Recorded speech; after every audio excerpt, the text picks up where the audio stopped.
Bonsoir à tous et bienvenue dans ce nouvel épisode captivant de la saison 2 de notre podcast Ce n'est pas toujours si évident. Cet épisode est fièrement sponsorisé par la régie publicitaire ThinkPub et produit en partenariat avec Urban FM 104.5, la station urbaine.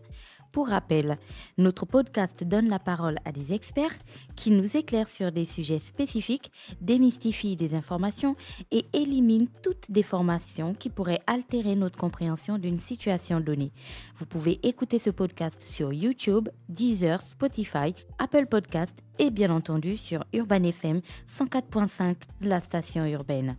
Dans le paysage économique du Gabon, le tourisme est depuis longtemps envisagé comme une opportunité de développement.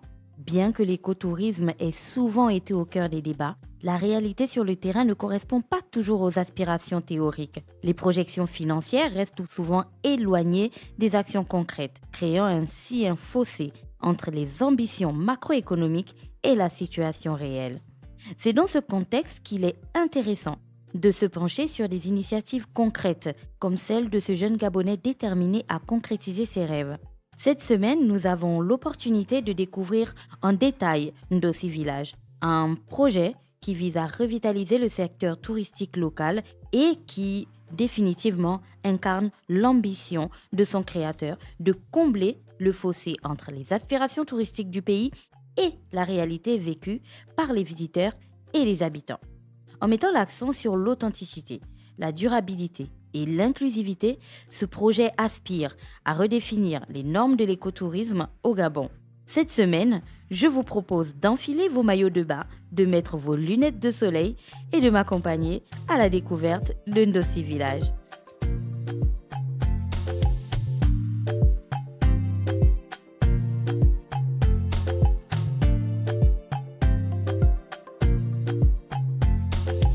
Bonjour Johan, comment vas-tu ?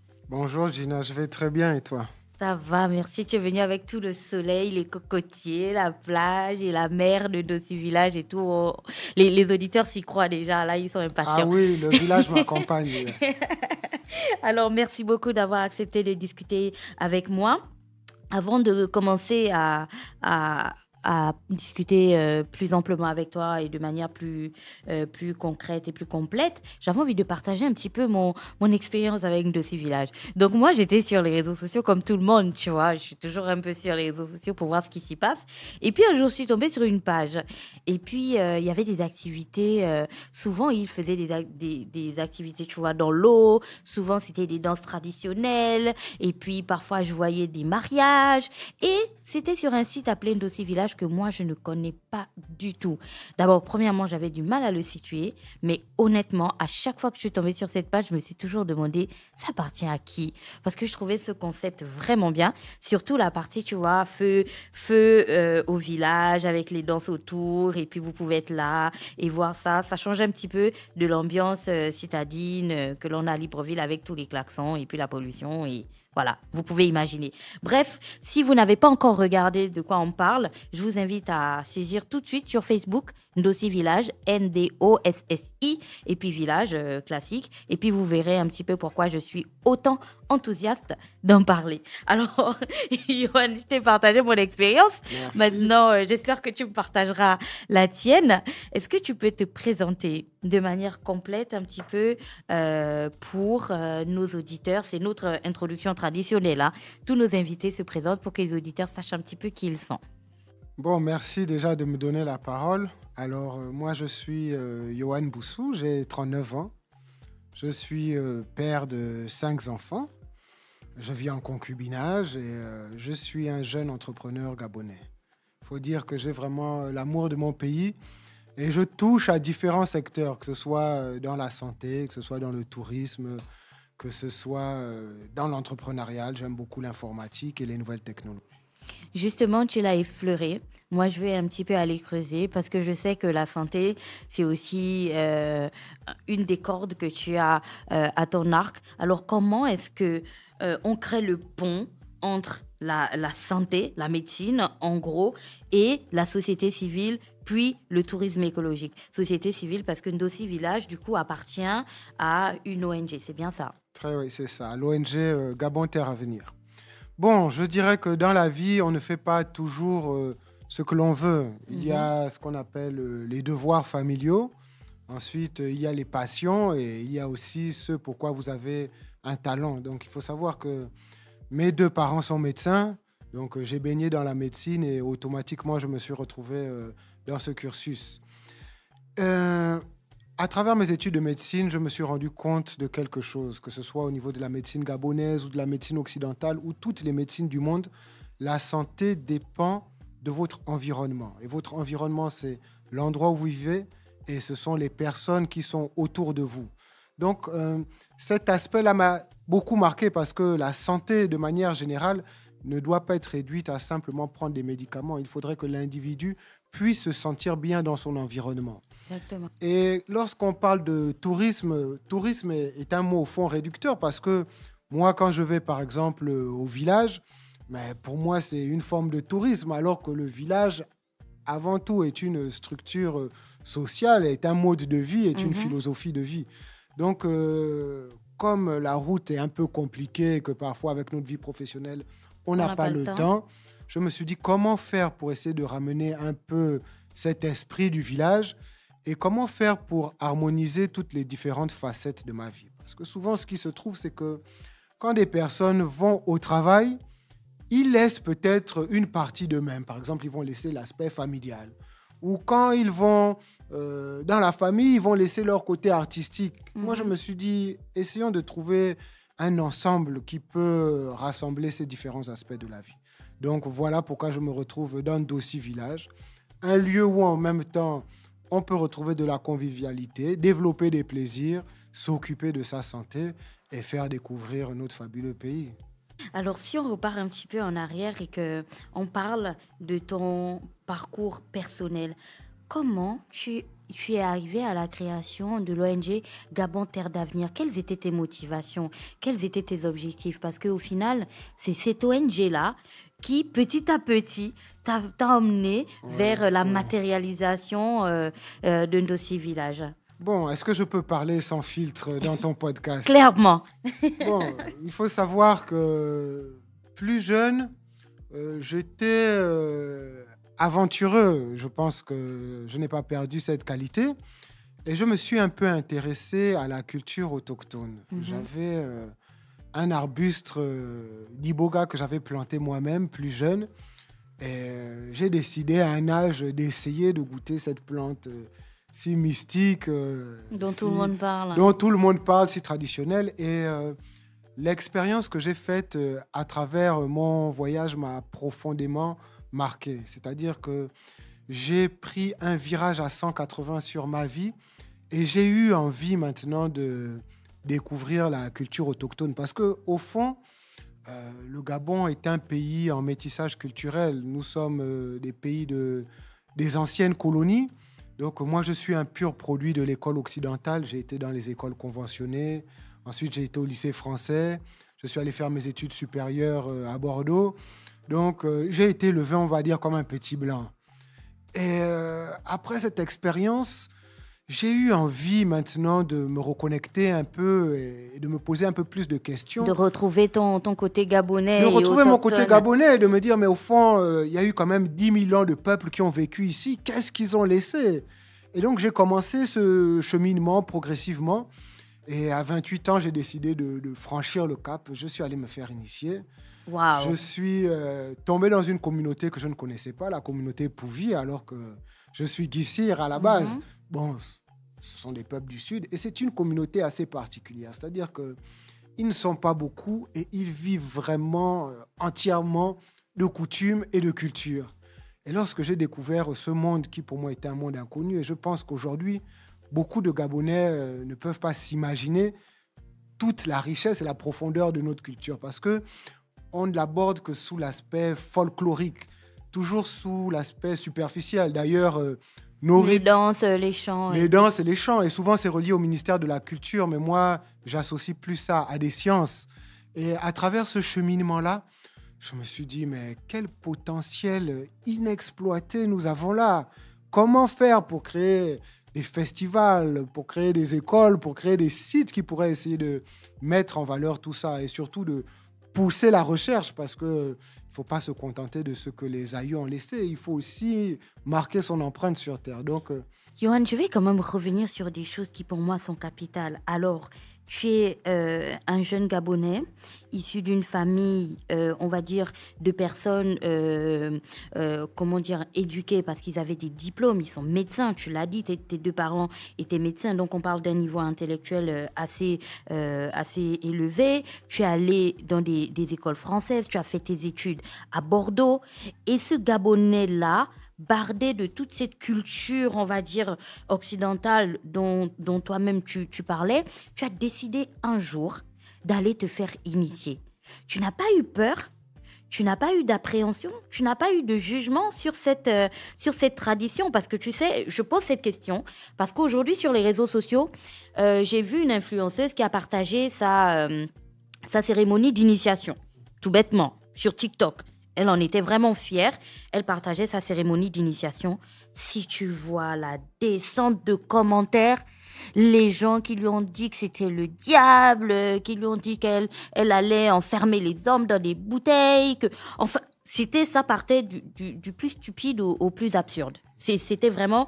Et tu vois, il y a une partie de nos concitoyens jeunes qui aujourd'hui pensent que ces rites-là, c'est dangereux, c'est le diable, voilà. Toi, tu n'as pas eu peur. Tu n'avais pas d'appréhension? Je n'avais pas vraiment d'appréhension. Il faut savoir que, peut-être j'ai ressenti comme une forme d'appel. Ou tu es un va-t-en-guerre? Non, je ne dirais même pas un va-t-en-guerre. Peut-être un peu dans ma personnalité. Mais c'est surtout que, pourquoi avoir peur de tout ça? Au fond, c'est ce qu'une partie de mes aïeux ont laissé. Donc, si je me déroute de tout ça, mais est-ce que vous êtes sûr que les Japonais vont se dérouter des samouraïs, les personnes qui ont... Et si tu vois les Gabonais qui se prennent pour des samouraïs, mon Dieu. Ils ont des katanas chez eux, hein, moi je te dis. Ah, bon. Mais tu vois, Ivanov confirme. Moi, je connais des Gabonais dans leur salon comme ça. Ils sont fiers d'avoir un katana qu'ils ont acheté au Japon. Et oui, disons que nous sommes des peuples de l'universel. Aujourd'hui, quand je vois notre culture, nous pouvons nous adapter à tout. Donc, par rapport à cette peur, je dirais juste que dans tous les milieux que l'on fréquente, il y a du bon et il y a du mauvais. Mais il faut embrasser ces deux aspects de la vie pour être quelqu'un de complet. Alors, on va encore un petit peu creuser dans ce parcours initiatique. Tu me permettras, parce que je pense que depuis le début de ce podcast, tu es la première personne que je reçois qui a déjà été initiée. Alors, tu as dit que c'est quelque chose qui t'a foncièrement marqué et qui t'a fait prendre un tournant de ta vie décisif. Est-ce que tu peux nous donner des points principaux? Pas nous raconter ton voyage initiatique, on sait qu'on ne raconte pas ça. Mais quels sont les points principaux que cela a révélé sur ta personnalité, par exemple, sur ta vie ou sur ton avenir, qui ont fait en sorte que tu saches que là, il fallait que tu fasses quelque chose? Bon, eh bien, j'aime souvent à dire que 10 000 ans de culture, nous n'avons pas développé des satellites, ni des téléphones portables, ni de l'informatique, ni aucun bâtiment vraiment évolué en termes d'architecture. Donc, les peuples d'Afrique centrale n'ont pas vraiment pris le temps de développer l'extérieur du monde. Ils se sont contentés de ce qu'il y avait. Mais, à contrario, ils ont développé une autre forme de science. Ils se sont réellement intéressés à ce qui se passe à l'intérieur de l'être humain. Donc, en termes d'émotion, en termes de psychologie, vous ne pouvez pas savoir à quel point nos vieux sages du village étaient d'excellents psychologues. Ils avaient par exemple compris qu'on ne donne pas un conseil à quelqu'un de front. On est toujours obligé de passer par le côté sous forme d'un proverbe, parce qu'ils savaient que la pensée humaine, par exemple, avait beaucoup de mécanismes de défense. Donc, ce que cette initiation et ce que ce cheminement m'a apporté, m'apporte toujours, c'est mieux me situer dans mon environnement, mieux comprendre les autres, mieux m'ouvrir. Aujourd'hui, on est dans une société qui devient de plus en plus individualiste, concurrentielle, et je me rends compte que beaucoup de personnes ont du mal même à entamer une conversation avec des gens qui ne connaissent pas, comme s'il y avait déjà un frein, comme s'il y avait des barrières, comme s'il y avait des a priori. Alors que si vous allez au village, mais vous allez même être étonné de trouver des personnalités complètement dévergondées. Moi, je me souviens de mes séjours donc à Mandjin-Dolou. J'étais étonné de voir le franc-parler des gens parce que moi, j'étais un peu timoré, mais attends, comment il ose me dire ça et tout? Alors que la vie, c'est ça. La vie, c'est cette légèreté. Et au fond, tout le monde aspire à essayer de retrouver cet état-là. Souvent, on veut se rassurer en se disant que non, moi, je suis né comme ça, je ne peux pas. Mais non, au fond, on aimerait tous être des personnes à l'aise dans notre corps. Donc, voilà le deuxième point. Ça m'a permis de mieux me connaître dans mon corps. Moi, j'avais peur de danser. Tu ne peux pas savoir, depuis que je suis petit, on me disait tu danses comme un blanc, tu es bloqué. J'avais pas le sens du rythme. Mais quand tu te retrouves dans le temple, la première fois, tu es maquillé, on te donne une torche. Tu n'as pas le choix, on te dit que bon, là, tu vas danser. Et j'ai été surpris de voir qu'au lieu qu'on se moque de moi, mais tu avais des personnes, au contraire, qui t'encourageaient. Je me suis dit, waouh, quelle méthode d'apprentissage, quelle méthode d'éducation. Et aujourd'hui, si tu me vois en boîte, je danse plus, c'est la danse traditionnelle. On me dit, mais c'est pas le Bwiti, c'est pas ça. Mais je dis, mais moi, voilà, c'est la seule danse, au fond, où on m'a donné la confiance ou quoi. Donc, la confiance du corps, la confiance de soi. Et après, c'est l'expérience humaine. C'est-à-dire que, bon, comprendre déjà qui nous sommes, parce qu'il n'y a pas beaucoup de livres d'histoire au fond. Non. Nous sommes une tradition orale qui va vraiment te faire comprendre comment les peuples ont migré, quel a été le clivage. Aujourd'hui, on pense qu'il y a plusieurs ethnies, mais au fond, c'est une même souche, c'est une même base. Une fois que tu vas t'intéresser, tu verras qu'il y a des mots communs. Même en Côte d'Ivoire, même en Afrique du Sud, il y a des mots communs dans toutes les langues bantoues. Et les rituels, au fond, se ressemblent un peu tous. Donc, il n'y a pas lieu d'être divisés. Nos différences font notre richesse, mais nous sommes une même base. Donc, je ne sais pas si j'ai répondu à ta question. Oui, clairement, je trouve ça vraiment extraordinaire parce que, tu sais, moi, je pense que parfois, aujourd'hui, à l'ère des réseaux sociaux, les gens partagent. Tu sais, tu parlais tout à l'heure de proverbes. Je pense que ça t'est déjà arrivé. Tu te lèves le matin et puis tu regardes ton téléphone et tu vois tes amis, parents et connaissances en train de partager de grandes citations de certains philosophes et tout ça. Mais parfois, on les partage sans véritablement les penser, sans véritablement comprendre ce qu'elles veulent dire. Parce qu'on sait tous qu'il y a une citation qui dit que si tu veux savoir où tu vas, il faut d'abord te souvenir, je pense, d'où tu viens, quelque chose comme ça. Il faut savoir d'où tu viens avant pour mieux définir où tu vas. Et la plupart des personnes qui nous entourent, et je m'inclus, chers auditeurs, je vous vois d'ici, je vous entends. La plupart des personnes qui nous entourent n'ont aucune idée d'où elles viennent. Et moi, je trouve que le parcours que toi, tu as fait, d'essayer de comprendre, d'aller chercher qui tu étais, qu'est-ce que tes aïeux avaient laissé et surtout de quoi est-ce que tu étais fait, ça c'est vraiment quelque chose d'extraordinaire et surtout tu redonnes de la valeur à cette tradition qui bien souvent est présentée comme quelque chose d'archaïque, de dangereux, de sorcier, enfin. Alors revenons à Ndossi Village. Est-ce que tu peux nous parler un petit peu plus de sa conception, de son développement? On comprend. Tu as eu l'ONG Gabon Terre d'Avenir. Ensuite, tu as voulu ramener un petit peu de ton village, proche de l'endroit où tu vis le plus de temps dans l'année. Alors, comment ça s'est fait de manière beaucoup plus pratique? Où est localisé Ndossi Village? C'est composé de quoi exactement? Comment tu as conçu tout ça et surtout combien de temps ça t'a pris?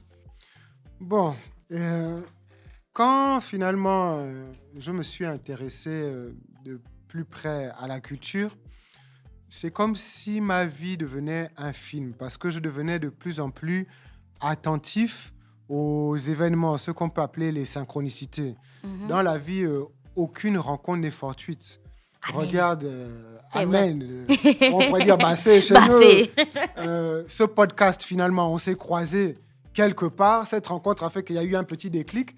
Et aujourd'hui, on est en train de parler d'un sujet, au fond, c'est vrai, c'est un sujet qui me tient à cœur. Mais pour moi, dans Ndossi, j'ai mis beaucoup de cœur dans d'abord mon peuple, ma culture. Oui. Et pour la petite histoire, c'est mon oncle, alors qui s'appelle Jean Koumbi. Quand je rentre de mes études, je n'ai pas de terrain à disposition et tout. Donc, il me dit, écoute, petit, je vais essayer de te trouver quelque chose. Donc, il me fait rencontrer son fils, mon frère, Monsieur Ange, qui me dit, ah, c'est vrai, papa t'a montré un terrain, mais viens, je vais te montrer quelque chose. Donc, il m'amène dans un terrain. À l'époque, Ndossi, il fallait au moins 45 minutes depuis la zone urbaine des châteaux d'Angondjé pour arriver jusqu'à la rivière de Latsini. Les gens connaissaient cette rivière parce qu'il y avait déjà un opérateur qui s'appelait le Cap Caravane. Oui. Mais la route était vraiment terrible et chaotique. On remercie d'ailleurs les nouvelles autorités qui ont fait un effort là actuellement pour essayer d'arranger la route. Donc, il m'amène sur le site Et ça ne ressemble à rien du tout. Il y a de la forêt, on ne voit même pas la rivière. Je me dis, mais qu'est-ce que c'est? Il me dit, mais non, Yohan, vraiment, ce terrain-là, crois-moi, il y a quelque chose. Et moi aussi, j'étais un peu perché à cette époque. Je sortais des initiations et tout. Donc, je me suis dit, ah, mais tiens, je peux créer un petit village traditionnel ici. Donc, de fil en aiguille, on commence un peu de temps en temps à aller, on fait des barbecues. Et ma pensée, je commence à la mûrir de plus en plus parce que j'ai l'impression de vivre maintenant dans 2 Gabons.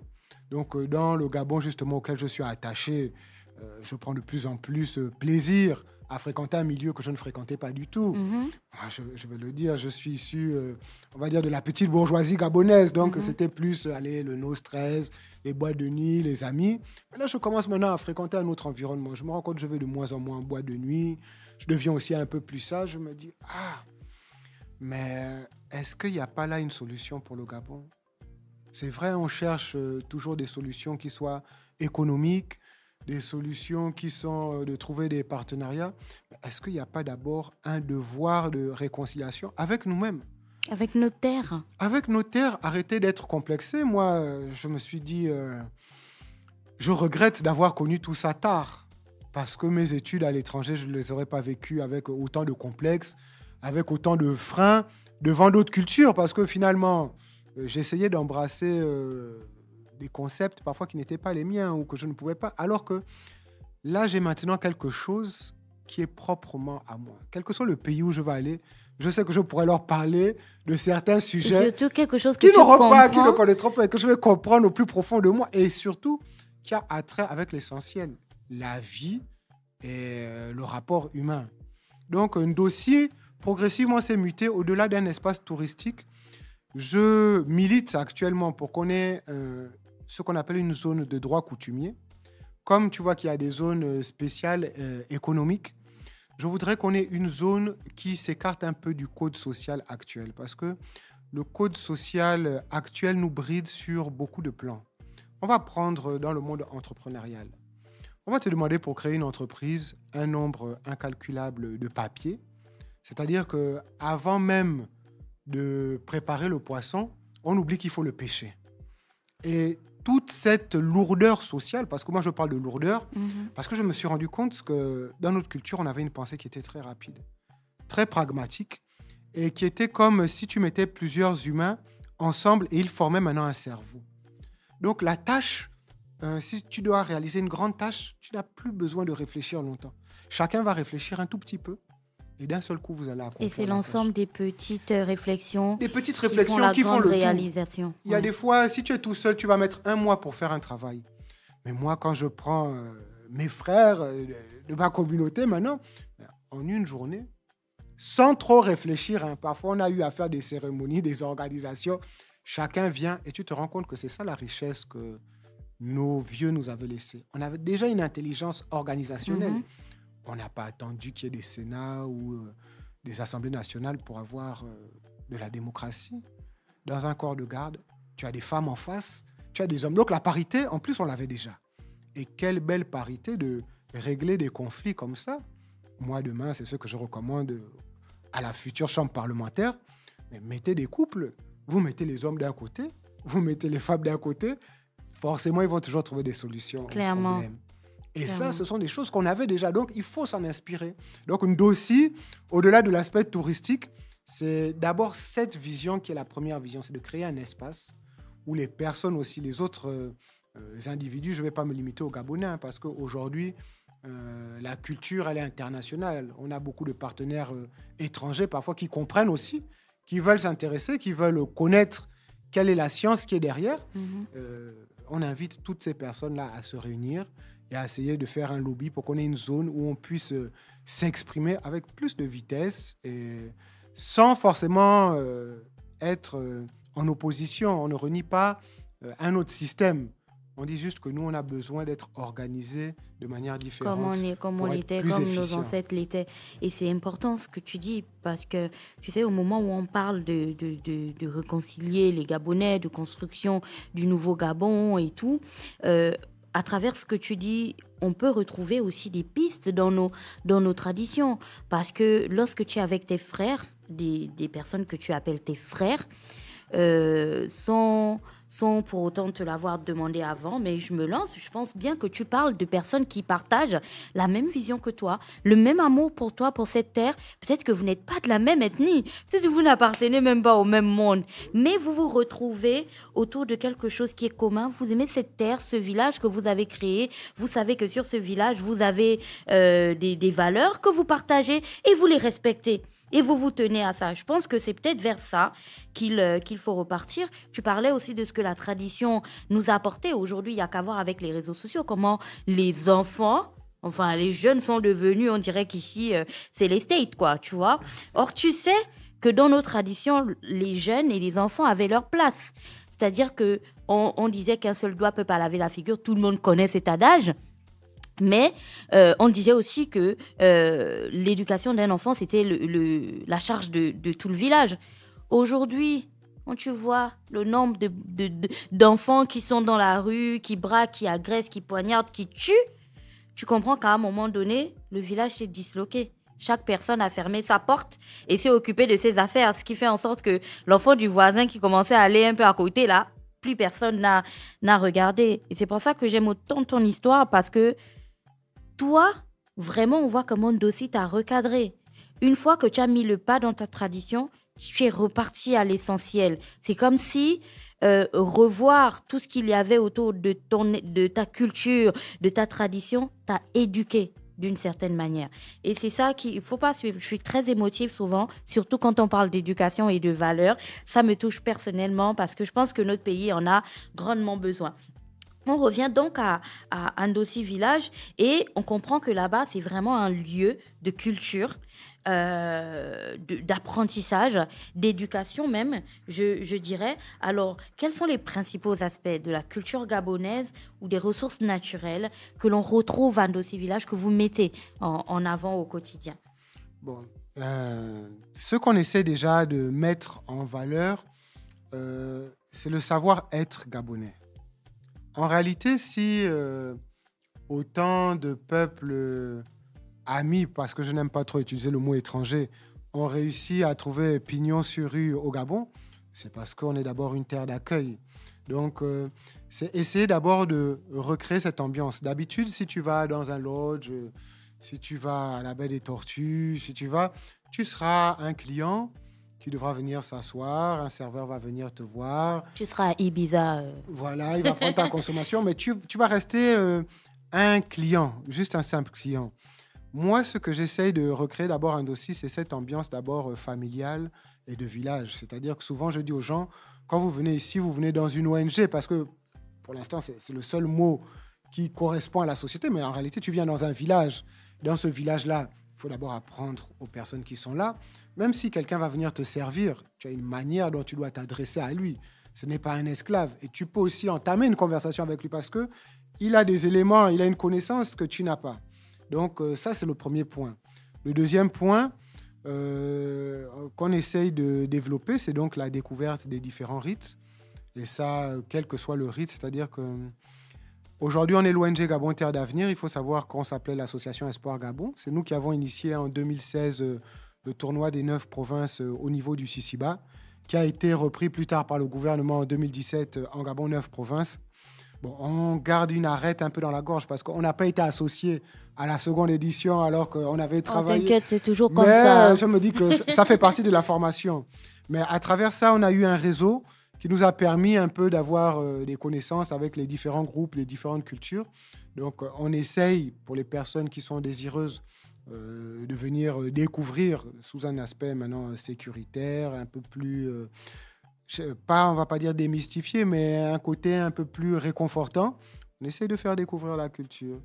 Les gens qui veulent aussi découvrir nos plantes thérapeutiques, nos plantes médicinales, peuvent venir parce qu'il faudrait qu'on puisse développer la médecine gabonaise. Il ne faut plus parler de médecine traditionnelle parce que cette médecine continue à exister actuellement, continue à se moderniser et a aussi un autre aspect à apporter. Le Gabon peut être demain une destination dans le tourisme médical.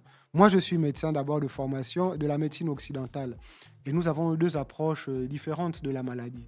Et ces deux approches différentes peuvent être complémentaires. Donc, on essaye aussi de développer ce côté bien-être. Tu peux avoir des massages traditionnels. Ceux qu'on disait, bon, on va te faire un seau pour t'enlever les malchances. Mais non, le seau aujourd'hui peut être intégré dans une forme de hammam typiquement gabonais, des bains de vapeur on voit à quel point ça a marché pendant le Covid. Hein. Exactement. Donc, voilà un peu les différents aspects. Ensuite, il y a tout ce qui est culinaire. Si tu veux découvrir la gastronomie gabonaise et que tu es volontaire, on va te préparer ton paquet là-bas, on va te préparer ton bouillon, on va essayer de te faire découvrir un peu les mets du terroir. Comment les préparer avant? Vous ne rajoutez pas le cube magie? Non, le cube magie est prohibé parce qu'on reste dans le médical. Moi, je suis médecin de formation, donc on a envie d'essayer... utilise des plantes et des assaisonnements naturels. Voilà, ce qu'on appelle les alicaments. Et on va te faire découvrir aussi des plantes ou des bois que tu ne connaissais pas. Par exemple, à l'époque, il n'y avait pas de sel au Gabon. Mais savais-tu qu'il y a du sel indigène, il y a de l'ail indigène. Donc, on avait des équivalents qui nous permettaient toujours d'avoir cette cuisine riche en saveurs et riche en goût. Alors, étant à la tête aujourd'hui de Ndossi Village, qui est aussi, on va dire, un espace économique, voilà, on comprend que petit à petit, tu as mieux développé ta compréhension du secteur touristique national. Alors aujourd'hui, comment est-ce que tu vois le rôle du tourisme dans le développement économique et surtout social de notre pays, tout en sachant que, en étant à Ndossi Village, tu es au contact des populations qui vivent dans cette zone-là, dont parfois personne n'en a cure, quoi. Bon, le tourisme pourrait être une source de développement. J'aime souvent m'inspirer d'un autre pays qui est le Costa Rica. Le Costa Rica n'avait pas de matières premières et s'est développé juste grâce à son tourisme et un peu l'agriculture. Et aujourd'hui, arrive à développer des services. Mais pour que le Gabon puisse se développer dans le tourisme, il y a encore beaucoup à faire. Pourquoi ? Parce que nous ne sommes pas une destination concurrentielle. Déjà, le billet d'avion coûte cher. Et il faut d'abord cibler quels sont réellement nos atouts. Ce que j'ai pu constater, c'est qu'on essaie de développer un tourisme souvent où il faut aller visiter... on va voir les éléphants. On va aller regarder les éléphants, gorilles. on va aller voir les gorilles. Mais il y a d'autres destinations qui le font mieux que nous. Il y a l'Afrique de l'Est où il y a des safaris déjà organisés. Ah, le Rwanda, il blague pas. Hein. Tu achètes ton billet d'avion, tu as directement l'hôtel 4 étoiles avec tout un circuit qui est déjà fait. Nous, il faudrait déjà regarder le prix des billets d'avion. Il faut regarder nos infrastructures, le réseau routier est encore faible. Il faut savoir que, par exemple, si tu amènes des touristes à l'intérieur du Gabon, est-ce qu'il y a un hôpital à côté? S'ils ont une forte crise de palu, comment tu fais pour les évacuer? Donc, en termes Si un éléphant shoot quelqu'un. Donc, quand tu regardes d'abord nos forces et nos faiblesses, quelles sont nos forces pour toi? Je pense que dans nos forces, on pourrait peut-être compter déjà premièrement la volonté. Tout le monde en parle. Bon, est-ce que ça peut être pris comme ça? Je me permets de le prendre, oui. Deuxièmement, je compterais tout ce que Dieu nous a gracieusement offert sans qu'on ait bougé le moindre petit doigt pour le faire. Et je pense que c'est tout. Après, si tu me demandais le chapelet de faiblesse, là oui, j'en ai. Parce que comme je te disais, il n'y a pas de lien en fait entre le moment où tu cliques pour quelque chose que tu as envie de faire au Gabon, et puis tu cliques là, bam, et tu as la porte d'entrée jusqu'à la porte de sortie, tout est lié. Il y a pas encore ça, malheureusement. Mais donc, ce qu'on va faire, c'est qu'on va se concentrer uniquement sur nos atouts. Et comme tu l'as dit, ce que Dieu nous a laissé, et c'est bien que tu utilises ce mot, c'est que nous sommes déjà un peuple profondément spirituel. Donc, la religion a un rôle très important dans notre pays. Et si cette religion, parce qu'elle est nouvelle pour nous, a pu s'implanter, c'est parce qu'il y avait déjà une base très spirituelle. Donc, il faut savoir que les Gabonais étaient plus animistes, c'est-à-dire que pour communiquer avec leur Dieu, on passait par les génies de la nature, on passait par différentes formes d'entités. Donc, le Gabon peut être une destination touristique spirituelle, à l'instar de ce que le Tibet est pour l'Asie, de ce que la Mecque est pour les musulmans. il faudrait qu'on puisse avoir un espace au niveau de l'Afrique centrale qui représente vraiment la spiritualité des peuples d'Afrique noire, sans pour autant fixer notre vision sur une seule religion. C'est même encore plus beau de se dire qu'on est une destination où différentes religions peuvent se trouver parce que nous sommes un peuple profondément spirituel. Donc ça, c'est le premier atout, développer ce tourisme-là. Le deuxième atout, ce sont, comme tu dis, nos parcs nationaux, nos forêts, notre nature luxuriante. Et cette nature a en plus attrait à notre spiritualité parce qu'il y a un rapport de l'ordre du sacré entre le Gabonais et la nature. Donc, si on arrive à comprendre que nos espaces touristiques ressemblent justement et combinent ces deux aspects, on sent ce côté zen, on sent ce côté spirituel, on rajoute le côté médical parce qu'il y a beaucoup de personnes qui pourraient venir au Gabon pour soigner des maladies, peut-être, c'est vrai, on va dire des maladies incurables, mais qui sentent qu'ils n'ont plus vraiment d'autres solutions. Mais ici, ils peuvent trouver un espace, en tout cas... La paix du cœur, la paix quiétude du et peut-être la cœur. guérison. Voilà, on ne va pas la confirmer, mais au moins, on peut leur donner cet espoir-là. Et le troisième point, c'est que le Gabonais aime la fête. Hein? Le point commun entre le monde traditionnel et le monde moderne, Il n'y a pas meilleur que nous. c'est le monde de la nuit. Clairement. Et si tu remarques, les Gabonais sont différents la nuit et le jour. Exactement. Ça, c'est un héritage qu'on a. Donc, pourquoi ne pas être une station balnéaire aussi où réellement les gens font la fête? J'ai même envie de dire parfois avec quelques excès. Ils viennent faire leurs affaires parce qu'il y a beaucoup d'entrepreneurs. On est une faible population. Donc, on a besoin toujours de l'aide extérieure, de l'expertise extérieure.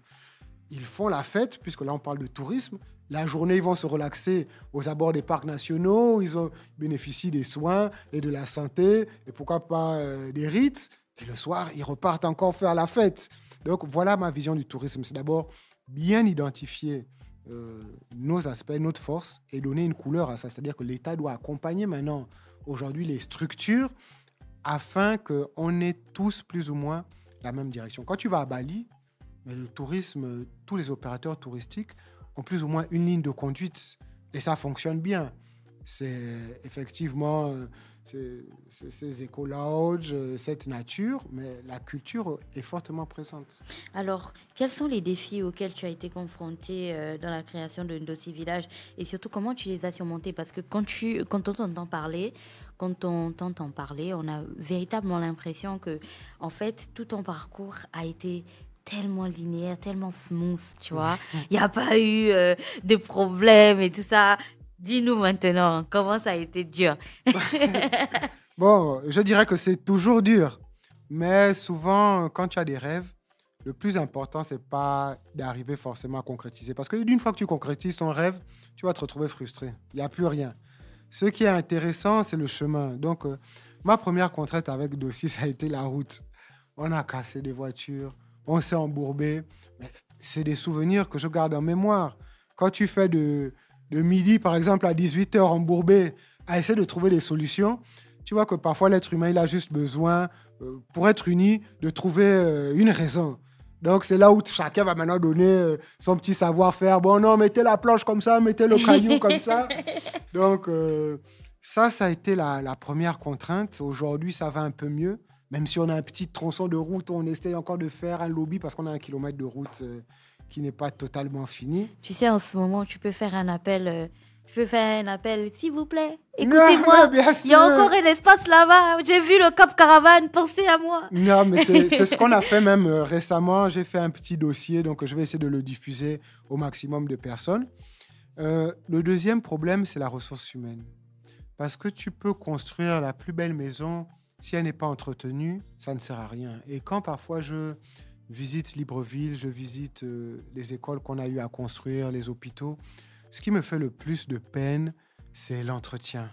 On n'a pas encore cette culture de savoir entretenir. Donc, à Ndossi, j'en ai perdu du matériel parce qu'on prend les pelles, on prend les brouettes, on les laisse à l'extérieur.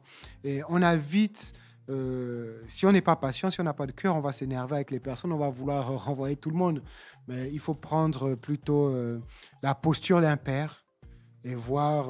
D'où l'intérêt de la formation aussi. Et bien sûr, mais la formation aujourd'hui, pour former quelqu'un, il faut qu'il ne soit pas préoccupé.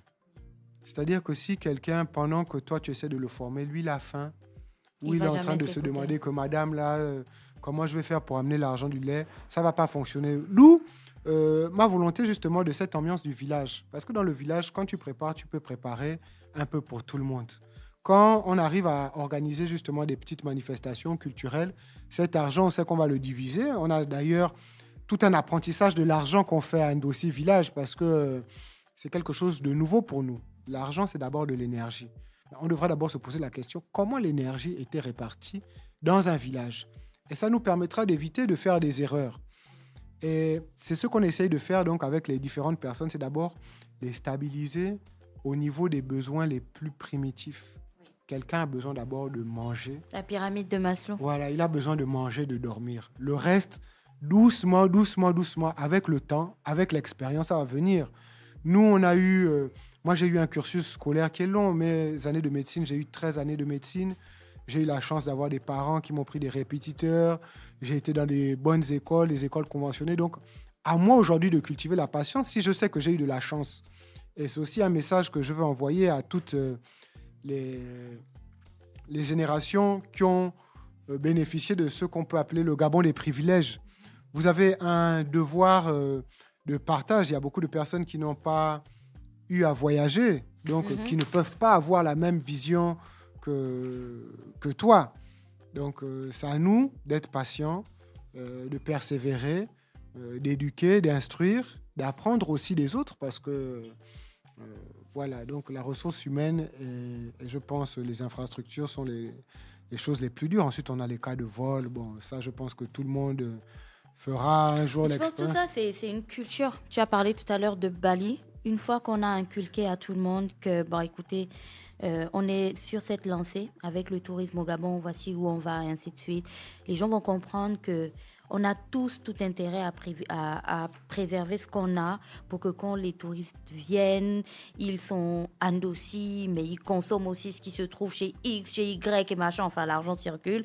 Donc c'est tout bénéf pour tout le monde. Tu sais, il y a des pays où tu vas en tourisme et tout, mais de l'aéroport jusqu'à l'hôtel, tu sens que tu es organisé, quoi, comme on dit au Gabon. Que tout le monde t'a organisé, ils ne se connaissent pas, mais tu sens que tout le monde t'a organisé. Le gars, il te parle en direct chez sa sœur, on te sourit là-bas, et ainsi de suite. En fait, tout est tellement cool que, en fait, tu es organisé parce que tu dépenses à gauche, à droite. Tu as tellement le goût que c'est à la fin que tu te rends compte que, ils m'ont organisé. Mais sinon, c'était bien, hein, je ne regrette pas, tu vois.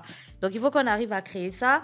Là, tu nous as parlé un petit peu de ce que toi, tu avais en tête pour Ndossi, de comment tu y travailles et de ce que tu voulais créer. Est-ce que maintenant, on peut parler du rendu, du résultat?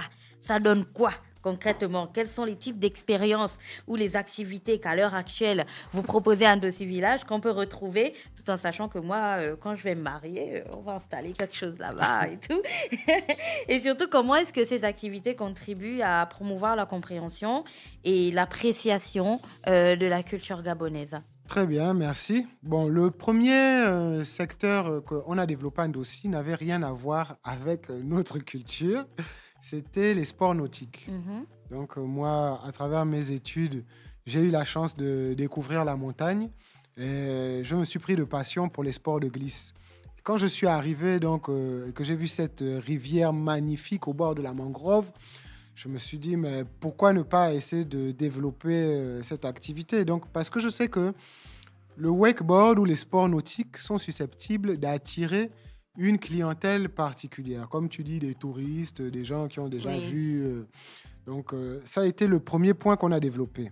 Ensuite, comme on est maintenant dans l'aspect écologique, l'aspect durable, on sait que ce sont des sports quand même où il faut le bateau, il faut le moteur, c'est lourd, la logistique. Il y a tout ce qui est randonnée, en kayak, en paddle, profiter de la pêche. Et le deuxième aspect, donc, comme je l'ai cité tout à l'heure, c'est la découverte des rites, des danses. Et plus récemment, on a maintenant développé une nouvelle activité, c'est-à-dire ce sont ce qu'on appelle des séances d'initiation au Mayai. Mayai, c'est la joie de vivre. On va dire c'est un condensé de la coutume en 4 heures. Tu viens, tu fais une expérience immersive, tu peux venir avec tes enfants. On va t'apprendre un peu à rentrer dans le bain, on peut te maquiller, on peut te faire danser, on peut te donner un trailer, si on puisse dire, de nos coutumes. Là, j'ai envie de développer une forme de parcours commando traditionnel, c'est-à-dire un jeu où les adultes maintenant, parce que nos rites, au fond, ressemblent beaucoup à des jeux pour adultes. Hein. Donc, essayer de créer aussi cette ambiance festive. Les gens s'ennuient, ils sont là à Libreville, il n'y a rien à faire, c'est Netflix. Et ils se prennent trop au sérieux. Ah oui, à un moment, il faut un peu... Nous, on aime faire la fête. Oui, clairement. Donc, si tu arrives là-bas, c'est décomplexé, on va te parler vraiment de manière à ce que tu te débloques un peu. Clairement. Hein? Donc, on a une piscine aussi, donc pour les personnes qui veulent venir bronzer, se la couler douce, boire un cocktail et ne pas forcer. Vraiment, on essaie de mettre un peu tous les aspects. Il ne faut pas qu'on limite un dossier à juste la culture. Oui, la culture universelle. Là, il faut quelque chose pour attirer d'abord et puis après, on va leur donner ce qu'on veut faire passer clairement. Alors, ça, c'est une question qui me tenait vraiment à cœur parce que je pense que lorsqu'on implante un business quelque part, cela doit pouvoir avoir de l'impact dans la vie de la personne qui a créé, dans la vie des personnes qui y travaillent, mais surtout dans la vie des personnes qui vivent aux alentours de l'endroit où on a créé notre business. Alors, quel est l'impact que Ndossi Village a aujourd'hui sur les habitants des environs? Bon, le premier impact, il a été que pour construire un dossier, on s'est dit qu'on va essayer de tout faire sur place. Donc, comme on voulait utiliser des matériaux nobles et essayer de mettre en valeur le bois, on a créé une petite menuiserie sur place. Et mon oncle, qui est formateur, donc qui a une expertise dans le BTP, est profondément attaché à faire travailler des Gabonais. Et je ne sais pas si tu as déjà eu des conversations avec les entrepreneurs ici qui vont te dire que « Ah non, moi, les Gabonais, je ne peux plus travailler avec eux. Oui. Ils sont compliqués. » Pas que les entrepreneurs, tout le monde dit ça et je déteste cette phrase. Tel jour, il ne va pas venir, il ne va pas ci, il ne va pas ça. Donc, on ne va pas se mentir. Hein. Travailler avec un Gabonais, c'est peut-être un peu plus compliqué au début que travailler avec une main-d'œuvre. Je vais te citer, te citer un Gabonais sorti d'un bar, tu vois. Comme on dit, je cite, un Gabonais dans son pays. Mais qu'est-ce que tu peux lui dire, tu vois? Oui. Donc, vous faites travailler les Gabonais, vous avez une scierie sur place. On a une scierie sur place, on forme beaucoup parce que on s'est rendu compte que justement des métiers qui permettent de nourrir un homme tous les jours, comme les métiers du BTP, sont dominés aujourd'hui par la main-d'œuvre étrangère. Le Gabonais n'est pas formé réellement. Et ceux qui pensent de sa formation restent encore très rudimentaires. Pour construire une maison, et surtout une maison qui va être résistante, il faut quand même avoir des connaissances. Donc nous, on fait énormément de formations. Et en même temps que tu les formes, tu es aussi obligé de les payer. Donc ça prend parfois 2 fois plus de temps. Mais le résultat, il est d'abord à l'intérieur de toi-même. Parce que le bonheur et le bien-être, ce n'est pas juste de construire un beau complexe et de gagner de l'argent. C'est plutôt d'avoir l'impression de t'accomplir. Et aujourd'hui, tout autour du village de Ndossi, on a formé énormément de petits. Et ces mêmes gens qu'on forme, il y a des fois, ils doivent aller se restaurer. Et quand on n'a pas de nourriture, écoute, tu vas aller chez la maman qui est juste à côté. Donc, tu apprends à converser avec les populations qui sont autour. Il y a des fois, tu sens que là, le bourbier aussi, il est un peu trop méchant. Donc, quand tu vas aller l'arranger, tu sais aussi que ça va bénéficier aux populations qui sont autour. Oui. Donc, au bout d'un moment, tu commences à être un peu connu dans la zone. Et les gens t'aident aussi. Tu deviens un véritable enfant du village. Non, tu es l'enfant du village. Moi, des fois, je suis embourbé, mais il y a des clients qui sont là. Je laisse la voiture, je laisse les clés. C'est un habitant de la zone qui vient, qui enlève la voiture et qui me la ramène. Et tu commences à créer justement un lien qui est autre que le lien simplement financier. C'est vrai que parfois, les gens vont t'arrêter. « Ah, Yoann, je veux ma bière, je veux tout. » Il faut faut pas le prendre avec réticence. Parfois, les gens veulent juste entamer un sujet de conversation. Ce n'est pas parce que tu as de l'argent sur le moment ou que tu n'en as pas qu'ils vont te juger ou qu'ils vont te condamner. Donc, réapprendre à travailler tous ensemble, c'est ce que l'on fait un peu à Ndossi. D'accord. Alors, c'est notre dernière question. Quelles sont les initiatives aujourd'hui ou les stratégies plutôt, quelles sont les stratégies aujourd'hui que tu as développées, enfin vous, avec ton équipe, que vous avez développées pour attirer plus de touristes nationaux et internationaux vers Ndossi Village pour que, bien entendu, ce soit quelque chose qui grandisse chaque jour? Eh bien, la première des choses, c'est faire ce que je suis en train de faire là aujourd'hui. Communiquer. C'est communiquer, communiquer et communiquer. Il n'y a pas de secret. Et il faut être constant dans sa communication. Il faut être patient. Donc, on essaye chaque fois de créer des nouveaux concepts. parce qu'il ne faut pas rester sur ses acquis. Il faut développer. Aujourd'hui, l'homme s'ennuie de plus en plus rapidement. On est dans une société de consommation. Donc, ce qu'on essaie de faire, c'est de créer des artistes, c'est de créer des partenariats, pas se limiter juste aux Gabonais, inviter les autres communautés étrangères, faire de notre endroit vraiment un hub, un centre, un lieu de rencontre. On a énormément besoin des artistes parce que les artistes ont une manière de communiquer qui est autre et surtout qui est le porte-étendard de ce que nous avons envie de développer. On essaye de développer le côté médical, la recherche. Beaucoup de plantes et beaucoup de savoirs risquent d'être perdus si nous ne faisons rien. Et je pense que c'est un peu ça. À part la patience, il n'y a pas d'autre secret vraiment pour la réussite. Hein. J'imagine bien. Ouais. Yohan, merci beaucoup. C'était vraiment un entretien très, très instructif. J'avais déjà envie de venir à Ndossi. Tu as encore amplifié mon envie de venir. Tu l'as multiplié par 100. La seule raison pour laquelle je ne viens pas, c'est parce que tu sais, la route, il faut trouver la voiture idéale. Oui, mais j'ai envie de dire qu'aujourd'hui, la route, il nous reste 1 seul kilomètre de route qui n'est pas goudronné. Mhm. Il y a des pick-up qui permettent de faire la navette, c'est 1000 francs. C'est 4 minutes de trajet, 5 minutes de trajet. La route n'est plus réellement un obstacle On aujourd'hui. viendra alors. On viendra clairement. Alors, c'est aussi l'occasion de faire un petit appel. Tu sais, en ce moment, le CTRI, ils font des routes. Tu as vu la route en béton qu'ils ont faite vers Cap Caravane? Dis-leur. Regarde, je t'offre une page publicitaire. Bon. Ils écoutent. Eh bien, merci de me donner cette occasion. Je veux dire aux autorités, justement, déjà qui ont fait tout un tronçon de route, parce qu'il faut savoir que la route qui va jusqu'au Cap Caravane, on a un tronçon en commun que l'on partage, nous a beaucoup soulagés. Et nous félicitons cette initiative parce qu'elle s'est faite du jour au lendemain. Dès qu'il y a eu le changement de régime, on a vu qu'au bout de 3 semaines, cette route s'est accomplie. Et moi, pour la petite histoire, j'ai participé à la campagne électorale de 2023 parce que je voulais justement aussi qu'on arrange cette route. Donc, tu vois, les choses se font parfois bien. Mais on voudrait leur dire que Ndossi est un projet pilote, est une structure qui est vraiment un porte-étendard de notre culture sur différents aspects. Nous faisons de la recherche médicale, nous faisons de la promotion des rites, nous faisons de la formation des jeunes Gabonais. Et avec ce petit tronçon de 1 kilomètre, si vous nous réparez ça, vraiment, vous ne serez pas déçus du travail que nous allons accomplir pour le pays et pour toutes les personnes qui nous ont soutenus parce que nos traditions nous ont appris qu'il faut avoir le devoir de reconnaissance. Merci. Bassé. Bassé. Je sais qu'ils sont très attentifs aux revendications ou du moins aux besoins des Gabonais et je suis convaincue que cette sollicitation ne sera pas tombée dans des oreilles de sourds. On est donc arrivé au terme de notre entretien. Yohan, c'était un véritable plaisir de t'avoir. Je suis sûre qu'il y a énormément de personnes là à qui tu as donné envie d'aller visiter Ndossi Village. Est-ce que je peux rajouter un Oui, dernier j'arrive, ne t'inquiète pas.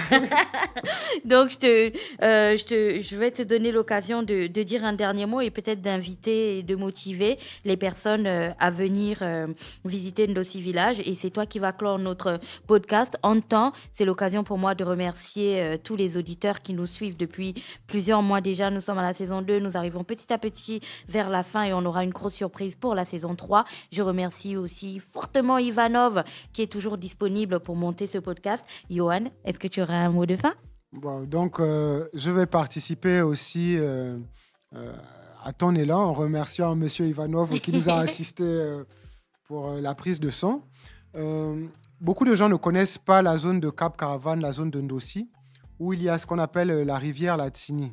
Il faut savoir que notre rivière déverse les quartiers d'Okala, de l'aéroport, de Nzayong, d'Amboé, et que c'est un véritable carrefour des voies maritimes. Tous les poissons que vous voyez qui arrivent au niveau d'Amboé proviennent de cette rivière. Et c'est cette même rivière qui va se jeter dans la baie de la Monda et qui donne en face sur l'île Mbagné, sur la Guinée équatoriale et sur Coco Beach. Donc, c'est un autre type de paysage qui est génial.